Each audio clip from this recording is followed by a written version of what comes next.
আরব আমিরাত থেকে প্রথম গিয়েছি জর্জিয়াতে, তারপর সেকেন্ড টাইম গেলাম হচ্ছে আজারবাইজান, ৩ নম্বর মিশর, ৪ নম্বরে আমি ওমান সফর করেছি।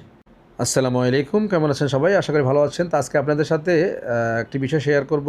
বিষয়টি অবশ্যই গুরুত্বপূর্ণ। সেটি হচ্ছে যারা ভিজিট ভিসায় মিডল ইস্ট থেকে ইউরোপের বিভিন্ন দেশে যেতে চান তাদের উদ্দেশ্যে আজকে কথাগুলো বলবো। তো ভিডিওটি অবশ্যই দেখবেন, প্রথম থেকে শেষ পর্যন্ত দেখবেন। আশা করি আপনারা উপকৃত হবেন এই ভিডিওটি দেখলে। কিছুটা ইনফরমেশান আপনাদের জন্য থাকবে আশা করি ইনশাআল্লাহ। আমি 2020 সালে আরব আমিরাতে গিয়েছিলাম, মানে কোনো ব্যবসা বা যে কোনো একটা কাজের উদ্দেশ্যে। কারণ তখন আমি কিন্তু সৌদি আরবে 2004 সাল থেকে আছি। তো সৌদি আরবের কিছু ভিসা জটিলতার কারণে করোনার সময় তো আমি আরব আমিরাতে গিয়েছি। তো যাওয়ার পর আরব আমিরাতেও কিন্তু তখন ওই সময়টা করোনার পরপর ক্রাইসিস চলতেছিল, মানে এত ব্যবসা বাণিজ্য ছিল না বা কাজকর্মের ক্রাইসিস চলতেছিল আর কি। তো আমার এক ফ্রেন্ড ছিল ওখানে, তো আমাকে বলল যে তুই চেষ্টা কর, যদি কয়েকটা দেশ ভ্রমণ করা হয় তাহলে সে পরে যদি চেষ্টা করস তাহলে ইনশাল্লাহ ইউরোপের ভিসা পেয়ে যাবি। এই ধরনের একটা পরামর্শ আমাকে দিল আমার এক ফ্রেন্ড। তো আমি প্রথমে কি করলাম, ওখানে আরব আমিরাতে গিয়ে পার্টনার ভিসা করলাম। আমার সম্ভবত 7,500 রিয়াল খরচ, দিরহাম খরচ পড়ছে। এরপরে আমি ওখান থেকে আরব আমিরাত থেকে প্রথম গিয়েছি জর্জিয়াতে, তারপর সেকেন্ড টাইম গেলাম হচ্ছে আজারবাইজান, ৩ নম্বর মিশর, ৪ নম্বরে আমি ওমান সফর করেছি। আমার ব্যাংকে মোটামুটি টাকা পয়সা আমি দেশ থেকে নিয়ে গিয়ে ওখানে মানে একটা ভালো একটা অ্যামাউন্ট আমি ওখানে জমা করছিলাম। তো পরে আমি 4টা দেশ ভ্রমণ করার পরে আমি এরপরে তুর্কির জন্য জমা দিছি। তো আমার ক্ষেত্রে যেটা হয়েছে, আমি কিন্তু আসলে ওইভাবে সাজেশনটা পাই নাই যে এখন যেমন অনেক সময় অনেকেই বলে যে 2 বছর লাইসেন্সের মেয়াদ হতে হয় বা 2 বছর থাকতে হয় একটা দেশে, তাহলে আপনি চেষ্টা করলে হয়তো ইউরোপের ভিসা পাওয়া সম্ভব। তো ওই সময় কিন্তু আসলে আমাকে এই ধরনের পরামর্শ দেওয়ার মতো তেমন কেউ ছিল না। তো সেই জন্য আমি খুব তাড়াতাড়ি, মানে লাইসেন্স করার 6-7 মাস বা 8 মাসের মধ্যেই আমি চেষ্টা করতে শুরু করছি আর কি। মানে প্রথম তো অনারেবল বিষয়, যেমন জর্জিয়া গেছি, আজারবাইজানে অনারেবল ছিল, তারপরে মিশরে অল্প কিছু টাকা খরচ হয়েছে ভিসা করতে, ওখানে গেলাম। ওমানেও অনারেবল সিস্টেম ভিসা, আমরা গাড়িতে গেছিলাম, আমার সাথে আরও 2 জন গেছিলো একসাথে আমরা। তো জর্জিয়াতেও আমার কোনো সমস্যা হয় না, মানে জর্জিয়াতে যখন গেছি আমি, আমার কোনো মানে ইমিগ্রেশনে কোনো প্রকার কোনো সমস্যা হয় নাই। আমার সাথে কামরুল ভাই নামের আরেকজন লোক গিয়েছিল, উনিও চাটখিল আমাদের থানারই লোক। তো আমি আপনাদের সাথে বিষয়টি কেন শেয়ার করতেছি, আসলে মূলত ভিজিট আপনি অনারেবল বা স্টিকার বিষয়ে 4-5টা দেশ ভ্রমণ করলেন, কিন্তু আপনার প্রথমত মানে একবারই 1 নম্বরে যে বিষয়টা সবচেয়ে বেশি প্রয়োজন সেটি হচ্ছে আপনার ব্যাকগ্রাউন্ড, অর্থাৎ আপনার যে প্রফেশন, আপনি কী কাজ করেন বা আপনি কী ব্যবসা করেন। এরপর 2য় নম্বরে হচ্ছে আপনার ব্যাংক ট্রানজ্যাকশন। যেমন আমি ব্যাংকে টাকা রাখছি, ঠিক আছে, হয়তো আমার কাছে তখন সম্ভবত 30-35 হাজার দিরহামের মতো আমি ইসলামী ব্যাংক, আরব ইসলামী ব্যাংক, আমিরাত ইসলামী ব্যাংকে আমি জমা করছিলাম, কিন্তু আমার ট্রানজ্যাকশন কম ছিল, বা ট্রানজ্যাকশন যেটা ছিল একেবারে মানে ছোট ছোট, যেগুলো হয়তো আমি হোটেলে কোনো কিছু খাইতেছি বা অল্প অল্প বিল, মানে যেগুলো কিন্তু এই আসলে আপনি যখন কোনো দেশের ভিসার জন্য ট্রাই করবেন, তো সেক্ষেত্রে তারা কিন্তু আপনার ট্রানজ্যাকশানগুলো দেখতে চায়। যেমন আপনার ব্যবসা চলতেছে, হয়তো আজকে আপনি 500 দিরহামের মাল কিনছেন বা 500 রিয়ালের মাল কিনছেন, যদি আপনি সৌদি আরবে থাকেন বা কাতারে থাকলে কাতারের রিয়াল যেটা, বা ওমান থাকলে ওমানি যেই টাকাটা, মানে অর্থাৎ প্রতিদিন 400-500 রিয়াল বা 400-500 দিরহাম, এই টাকাটা আপনার ট্রানজ্যাকশান হচ্ছে।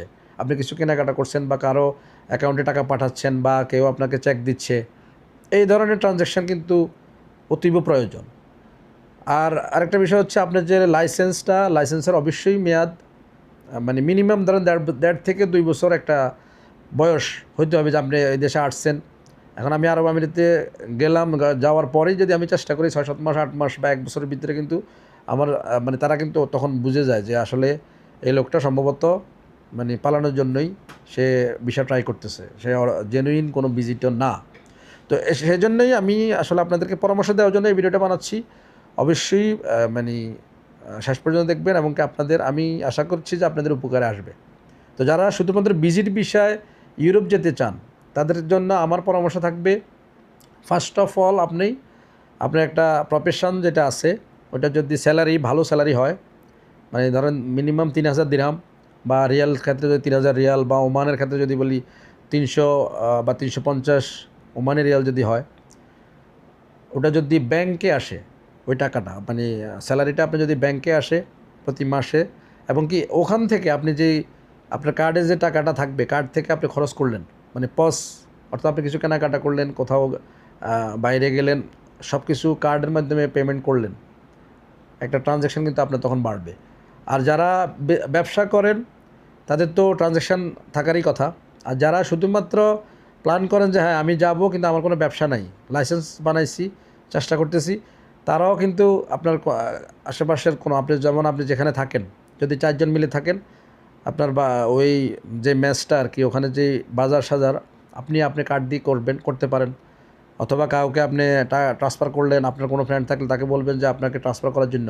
এইভাবেই মাঝে মাঝে, মানে সপ্তাহে 1-2 বার করে প্ল্যান করে যদি করতে পারেন তাহলে কিন্তু সম্ভব। আর আপনি কয়েকটা দেশে যে যাবেন, যেমন আমি আরেকটা ভুল করছি, আমি মিশরে ছিলাম মাত্র 2 দিন, মানে 2 রাত ছিলাম। তো এটা আমার কাছে মনে হয় আমার কম হয়ে গেছে। ওমানে ছিলাম মাত্র 1 দিন, মানে 1 রাত। আগের দিন গেছি, পরের দিন আবার ব্যাক করছি। জর্জিয়ার ক্ষেত্রে 3 দিন, এবং কি আজারবাইজানেও ছিলাম 2 দিন, 2 রাত্র ছিলাম আর কি। তো এই জন্য এই বিষয়গুলো অবশ্যই, মানে মিনিমাম 3 দিন 3 রাত আপনার থাকতে হবে যে কোনো দেশে। আর এট এ টাইম অনেকে আবার 4-5টা দেশ ভ্রমণ করে, এটা কিন্তু করা যাবে না। এটাও কিন্তু ফলো করে, মানে ইমিগ্রেশন অফিসার, যে আপনি মানে কেন একসাথে অনেক দেশ এট এ টাইম আপনি সফর করছেন, কিন্তু এর আগে পরে কখনো আপনি করেন নাই। তো সেই জন্য এই বিষয়গুলো অবশ্যই মাথায় রাখবেন।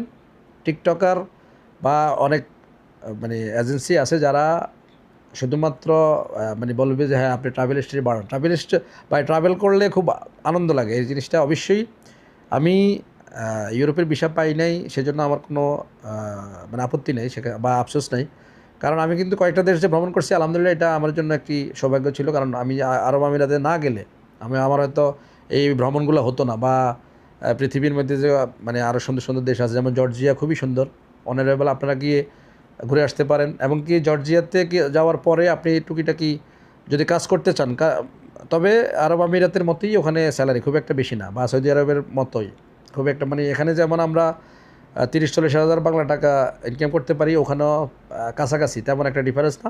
আর একটা বড় সমস্যা হচ্ছে জর্জিয়াতে আপনি পেপার, মানে আপনি লিগেল হওয়াটা খুবই টাফ। আজারবাইজানের ক্ষেত্রেও সেম, আজারবাইজানে আপনি তো থাকতেই পারবেন না, আর ওখানে পুলিশ খুবই মানে কড়াকড়ি সিস্টেম, অনেকটা তুর্কির মতো। আর এসব দেশ থেকে আশেপাশের কোনো দেশে আপনি কিন্তু মুভ করতে পারবেন না, মানে বাই রোডে বলেন, বা যে সিস্টেমগুলো আর কি অনেকে চেষ্টা করে থাকে, যাওয়া সম্ভব না। ওমান, মিশর, এগুলো তো আরবের ভিতরে, বা মিশর হচ্ছে আফ্রিকান কান্ট্রি। তো আপনাদের সেজন্যই আমি বলছি, যারাই ভিজিট ভিসার জন্য ট্রাই করবেন, প্ল্যান প্রোগ্রাম করে সামনে আগাবেন। আপনার হয়তো টাকা আছে, সম্ভব, কিন্তু সঠিক নিয়মে আপনি যদি করেন, আমার মনে হয় সাকসেস হওয়াটা খুব একটা কঠিন বিষয় না। বাংলাদেশ থেকেও সম্ভব। যেমন বাংলাদেশ থেকে আপনি যদি চায়না যান, চায়নার বিষয়টা করতে কিন্তু খুব একটা কঠিন কাজ না, হয়তো 10-12 হাজার বাংলা টাকা হলে আপনি করতে পারবেন। কাগজপত্র রেডি করা খুব একটা কঠিন বিষয় না। আপনার যদি ব্যাঙ্ক অ্যাকাউন্ট থাকে বা অন্যান্য যেই ডকুমেন্টসগুলো লাগে, এগুলো রেডি করা সম্ভব। তা আপনি ওখানে যান, ওখানে যদি কোনো ব্যবসার সুযোগ থাকলে করলেন, অথবা আপনি ওখান থেকে ঘুরে আসার পরে আপনি আবার শ্রীলঙ্কা যেতে পারেন বা থাইল্যান্ড যেতে পারেন। তো প্ল্যান করেন। আর আপনার ট্রানজ্যাকশান থাকলে, ব্যাংকের ট্রানজ্যাকশান, আপনার মানে ডকুমেন্টস সব কিছু যদি ঠিক থাকে, তাহলে আমার মনে হয় সম্ভব। অন্যথায় ভিজিট ভিসা অনেকেই বলে যে মানে বডি কন্ট্যাক্ট বা এগুলো আসলে আমার কাছে মনে হয় না যে খুব একটা সত্য বলে। ওরা হয়তো আপনার মতো আরও 20 জন থেকে নেওয়ার পরে দেখা যাবে হয়তো একজনের ভিসা হয়েছে কোনো কারণে, বা 2 জনের ভিসা হয়েছে, আর বাকিগুলোর টাকা ফেরত দিয়ে দিছে, বা কিছু টাকা মাইনাস করে বাকিটা ফেরত দিছে। তো এরকম হয়। তো সেজন্যই সবাই সতর্ক থাকবেন। এবং কি আপনার যদি প্ল্যান থাকে ভবিষ্যতে ইউরোপে ভিজিট ভিসায় যাবেন, তাহলে অবশ্যই প্ল্যান মতো আগান, পরিকল্পনা করে আগান। ইনশাল্লাহ একদিন না একদিন আল্লাহ পাক আপনাকে সাকসেস করবেই। যে কোনো পরামর্শের জন্য কমেন্ট করুন, অথবা আমার হোয়াটসঅ্যাপ নাম্বার দিয়ে দেবো আমি, ইনশাল্লাহ যোগাযোগ করতে পারবেন। ওকে, আল্লাহ হাফেজ, ভালো থাকবেন সবাই।